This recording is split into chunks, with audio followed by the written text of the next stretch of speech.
친구야, 나 좀 도와줄래? 여러분도 한 번쯤은 이런 말을 했거나 들어봤을 겁니다.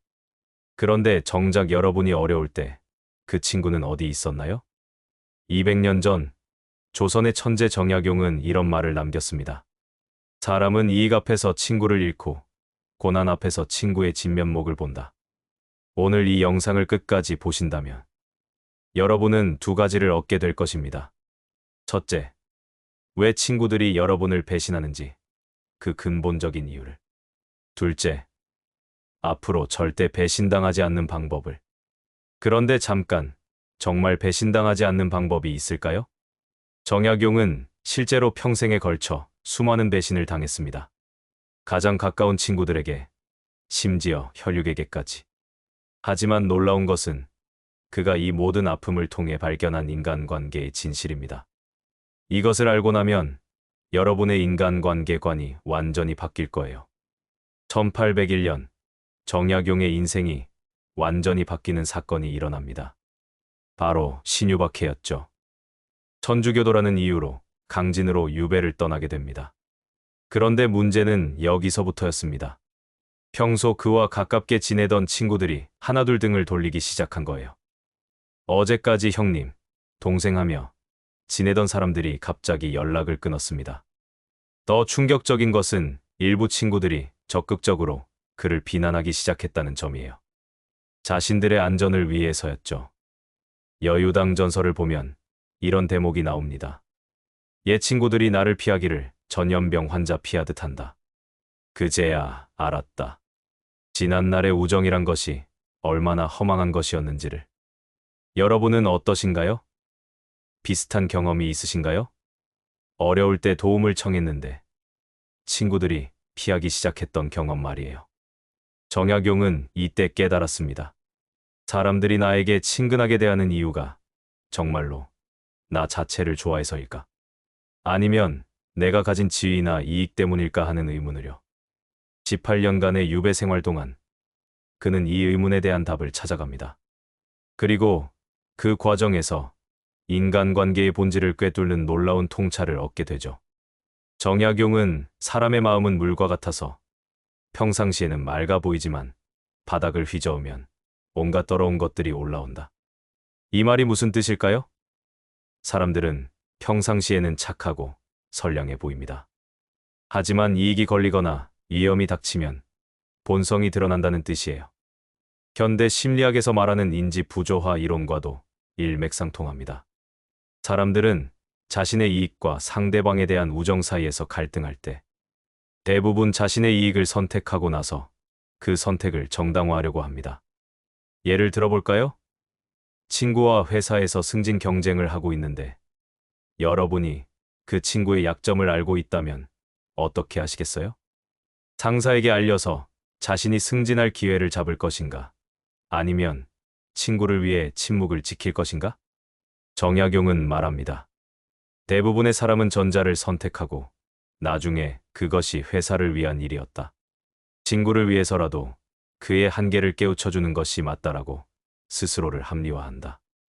무섭도록 정확한 인간 심리 분석이죠. 정약용이 18년간의 유배 생활을 통해 관찰한 배신의 패턴을 살펴보겠습니다. 첫 번째, 점진적 거리두기입니다. 진짜 배신자들은 갑자기 등을 돌리지 않아요. 서서히, 아주 자연스럽게 거리를 두기 시작합니다. 만나자는 약속을 자꾸 미루고 연락 빈도가 줄어들고 대화할 때 이전만큼 친밀하지 않게 되죠. 두 번째, 타인의 시선을 의식하기 시작합니다. 예전에는 여러분과 함께 있는 것을 자랑스러워했던 친구가 갑자기 다른 사람들 앞에서는 여러분과의 관계를 축소해서 말하기 시작해요. 세 번째, 선제적 정당화를 합니다. 아직 아무것도 하지 않았는데 벌써부터 요즘 너무 바빠서 상황이 복잡해서라는 식으로 변명을 늘어놓기 시작하죠. 정약용은 이런 징조들을 자세히 기록해 두었습니다. 마치 후세 사람들에게 경고하듯이 말이에요. 그런데 여기서 중요한 것은 정약용이 이런 사람들을 원망하지 않았다는 점입니다. 오히려 이것이 인간의 본성이구나라고 담담히 받아들였어요. 그렇다면 정약용이 생각하는 진정한 친구는 어떤 사람일까요? 그는 세 가지 기준을 제시했습니다. 첫 번째, 이해관계를 떠나 진실을 말해주는 사람입니다. 여러분이 듣고 싶어 하는 말이 아니라 들어야 할 말을 해주는 사람이죠. 아무리 불편한 진실이라도 여러분을 위해 말해주는 사람입니다. 두 번째, 어려울 때 함께하는 사람입니다. 이건 단순히 도움을 준다는 뜻이 아니에요. 도움을 줄 수 없어도 최소한 외면하지 않는 사람을 말합니다. 여러분이 사회적으로 매장당할 때도 나는 내 편이야 라고 말할 수 있는 용기를 가진 사람이죠. 세 번째, 시간이 지나도 변하지 않는 사람입니다. 10년, 20년이 지나도 여러분을 대하는 태도가 크게 변하지 않는 사람이에요. 정약용은 18년 유배 생활 동안 이런 기준에 맞는 친구를 딱 3명 만났다고 했습니다. 3명이요. 평생에 걸쳐 만난 수많은 사람 중에서 말이에요. 이것이 현실입니다. 진정한 친구는 정말 드물어요. 하지만 그 희소성 때문에 더욱 소중한 거죠. 그렇다면 배신당했을 때는 어떻게 해야 할까요? 정약용의 처방을 들어보겠습니다. 첫 번째, 원망하지 말라입니다. 원망은 독을 마시고 상대방이 죽기를 바라는 것과 같다고 했어요. 결국 자신만 상처받게 됩니다. 두 번째, 상대방의 입장에서 생각해보라입니다. 그 사람도 나름의 이유와 고민이 있었을 거라는 점을 인정하는 거죠. 물론 그 선택을 인정한다는 뜻은 아닙니다. 다만 이해하려고 노력하는 것이에요. 세 번째, 교훈으로 삼아라입니다. 이번 경험을 통해 사람을 보는 눈을 기르고 더 현명한 관계를 만들어가라는 뜻이에요. 정약용은 이렇게 말했습니다. 친구의 배신을 통해 나는 더 좋은 친구가 되는 법을 배웠다. 정말 놀라운 마인드셋이죠? 상처를 성장의 기회로 바꾸는 지혜입니다. 그렇다면 구체적으로 어떻게 살아야 할까요? 정약용이 제시한 현실적인 전략들을 소개해드리겠습니다. 첫 번째, 기대치를 조절하라입니다. 모든 사람이 나의 진정한 친구가 될 거라고 기대하지 마세요. 대부분의 관계는 상호 이익에 기반한 것이고 그것도 나름 가치 있는 관계라는 점을 인정하는 거죠. 두 번째, 단계적으로 신뢰하라입니다. 처음부터 모든 것을 털어놓지 말고 작은 것부터 시작해서 상대방의 반응을 보며 점진적으로 신뢰를 늘려가는 거예요. 세 번째, 자립적인 사람이 되라입니다. 타인에게 의존하지 않고도 행복할 수 있는 내적 자원을 기르라는 뜻이에요. 그래야 관계에서도 더 건강한 선택을 할 수 있습니다. 네 번째, 베풀되 계산하지 말라입니다. 도움을 줄 때는 진심으로 주되 보답을 기대하지는 말라는 거죠. 기대가 없으면 배신감도 줄어들어요. 다섯 번째, 경계를 명확히 하라입니다.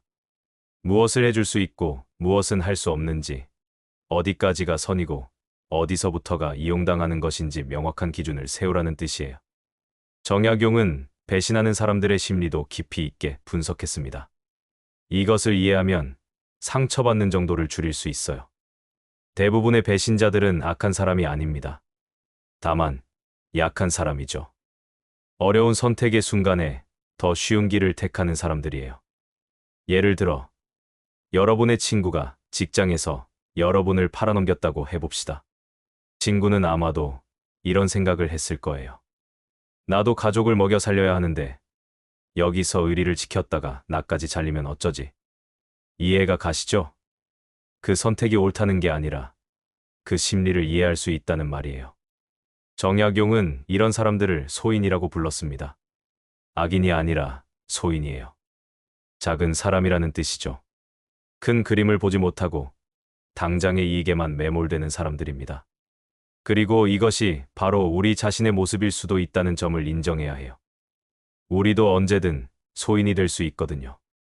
그렇다면 어떻게 성숙한 관계를 만들 수 있을까요? 정약용의 마지막 조언을 들어보겠습니다. 첫 번째, 완벽한 사람을 찾지 말라입니다. 모든 사람에게는 장점과 단점이 있어요. 단점 때문에 관계를 포기하지 말고 장점을 활용할 수 있는 관계를 만들어가라는 뜻이에요. 두 번째, 서로의 한계를 인정하라입니다. 친구라고 해서 모든 것을 해줄 수 있는 건 아니에요. 각자의 한계를 인정하고 그 범위 내에서 최선을 다하는 관계가 건강한 관계입니다. 세 번째, 시간의 관점에서 보라입니다. 한순간의 선택으로 관계의 전부를 판단하지 말라는 거죠.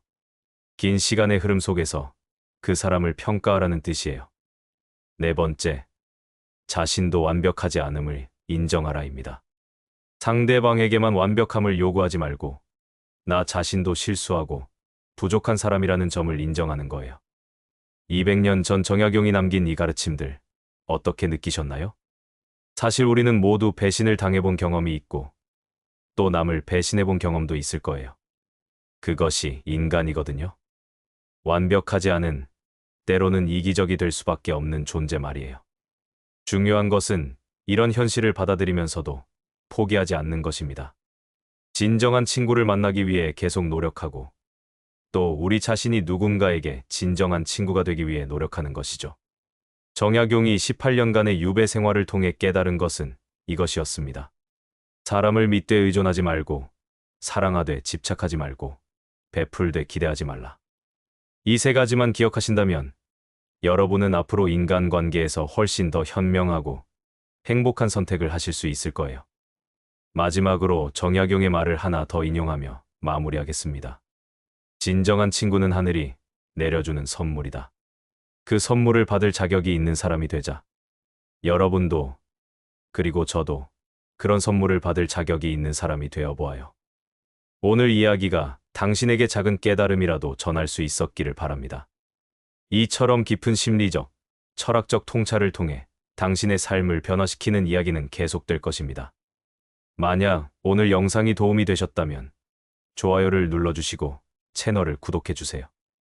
여러분의 관심이 저희가 더 좋은 콘텐츠를 만드는 큰 힘이 됩니다. 또한 이 영상에 대한 여러분의 생각을 댓글로 남겨주시면 저희에게 큰 영감과 소중한 의견이 될 것입니다.